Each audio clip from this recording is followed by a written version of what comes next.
प्रशासन का सिस्टम वही है, सबने काम नहीं किया, पेशेंट नहीं किया। सर्वप्रथम मैं आप सबका धन्यवाद करता हूँ, क्योंकि सामने जो टीम बैठी है ये वो टीम है जो निस्वार्थ भाव से लगातार काम करती है, परिश्रम करती है और कभी भी किसी प्रकार का निराशा नहीं होती। लेकिन फिर भी कहीं ना कहीं ढील रही, कुछ जातिगत मामले हो जाते हैं, कुछ व्यक्तिगत मामले भी होंगे।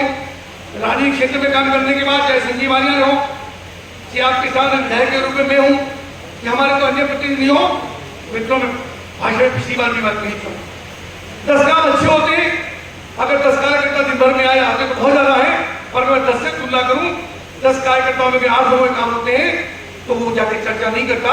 लेकिन 2 लोगों के काम नहीं होते, या तो गड़बड़ होती है या उसकी डिमांड ऐसी होती है पूरी करने लायक ना हो, तो मित्रों उसकी चर्चा हमने तो हमारा काम नहीं किया।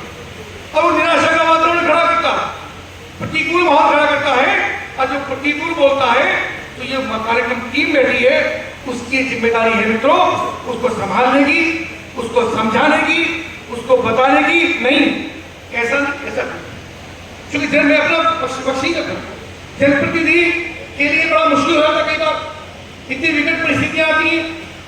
ट्रांसफर्स की संजीव आनंद के पास तो खासतौर से लेफ्टिनेंट्स, फोर्स, सीआरपीएफ, इतने लोग के साथ हमारा बेटा बॉर्डर पे, आसाम के बॉर्डर पे, जम्मू कश्मीर के बॉर्डर पे, उसको दिल्ली ले आओ, होता भी। पर जिनके ट्रांसफर हुए उनकी चर्चा नहीं करते, जो नहीं हो पाते उसकी चर्चा करते। इतनी चर्चा अभी प्रदीप जी ने विकास की, क्या नहीं हुआ? मुझको लगता है जिले के अंदर कोई काम पेंडिंग हो तो जरा बताइए। शानदार सड़कों की कनेक्टिविटी, चरखावा विधानसभा का मुझे टिकट नहीं मिल पाया, विजय कश्यप को टिकट मिला। मेरे आज भी याद है, जामसर रोड पर मेरा ऑफिस होता था। जिस दिन विजय कश्यप को टिकट मिला, विजय कश्यप दोपहर को मेरे से मिलने आए, लेकिन उनकी पहले कोई मुलाकात नहीं थी, क्योंकि वो सहारनपुर के रहने वाले थे, मुजफ्फरनगर में सक्रिय नहीं रहते थे। उन्होंने मुझे कहा कि राकेश जैन जी जो संगठन महामंत्री थे उस समय, उन्होंने कहा कि संजीव बालियान से जब्ती नहीं देना। दोपहर का समय था, मैंने विजय कश्यप जी और हमने साथ खाना खाया, और खाना खाने चुनाव 1992 में लड़ा छात्र संघ का, हरियाणा कृषि विश्वविद्यालय छात्र संघ का चुनाव में लड़ा। मेरा नॉमिनेशन निरस्त हुआ, क्योंकि थोड़ा बचपन से बागी स्वभाव का रहा हूं, आज भी है। हर बात में लड़ना और बगावत करना स्वभाव का है। प्रशासन से जो उस समय था वर्तमान विश्वविद्यालय का, उससे लड़ाई झगड़े रहते थे, तो इसलिए मेरा नॉमिनेशन निरस्त कर दिया गया। मैं कोर्ट गया, चुनाव से एक दिन पहले मुझे कोर्ट से स्टे मिला। मेरी उस समय पे करीब 100 वोट निरस्त कर दी गई। उस समय के वाइस चांसलर नहीं चाहते थे कि मैं चुनाव जीतूं, और 7 वोट से मैं वो चुनाव, अपने जीवन का पहला चुनाव 7 वोट से 1992 में हार गया। लेकिन उस हार का कितना लाभ मुझे हुआ? 1992 में चुनाव हारा, और 1997 तक हरियाणा में चुनाव होते थे छात्र संघ के। 1997 के बाद आज तक चुनाव नहीं हरियाणा में, और मैं पहला व्यक्ति था कि जिसने हिम्मत की दूसरे प्रदेश में छात्र संघ का चुनाव लड़ने की। वहां हिम्मत नहीं थी किसी की कि हरियाणा में जाके उत्तर प्रदेश का व्यक्ति चुनाव लड़ सके।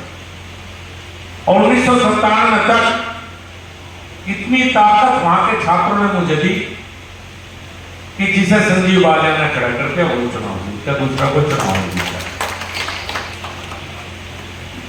लगातार छात्रा इतनी लंबे समय तक सक्रिय रहा। कार्यकर्ता सम्मेलन आयोजित किया गया है, पार्टी की तरफ से आया था कि जीत हो या हार हो, मतदाताओं का धन्यवाद होना चाहिए, कार्यकर्ताओं का धन्यवाद होना चाहिए। तो आज सदर विधानसभा समस्त मतदाताओं का कार्यकर्ताओं के माध्यम से धन्यवाद देने का कार्यक्रम था। सबको धन्यवाद दिया, सबने काम किया, चुनाव परिणाम बड़े रहा, कार्यकर्ताओं ने बड़ी तरफ से मिला। आपने सोशल मीडिया के जिम्मेदार, तो मैंने वो बताया कि जो ट्रेंड चलाया, मैं चाहता था चुनाव विकास के आधार पर लड़ा जाए, क्योंकि मैंने डेवलपमेंट की राजनीति से की है मोदी जी से। चुनाव विकास के आधार पर हूँ, चुनाव मेरी जनता के बीच में प्रेजेंस के आधार पर, लेकिन जब सोशल मीडिया पे बात आती थी गांव में तो हमेशा जातियों की बात होती थी। जाति का चुनाव तो था नहीं ना, समाज का चुनाव था।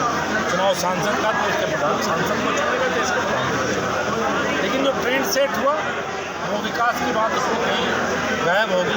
अगर वो रही, ना वहाँ हाईवे का जिक्र था, ना वहाँ बड़ी चौड़ी सड़कों का जिक्र हुआ, ना वहाँ टंकियों का जिक्र हुआ, ना बिजली का जिक्र हुआ, ना बेहतर कानून व्यवस्था का जिक्र हुआ तो सिर्फ समाज का वही बात है।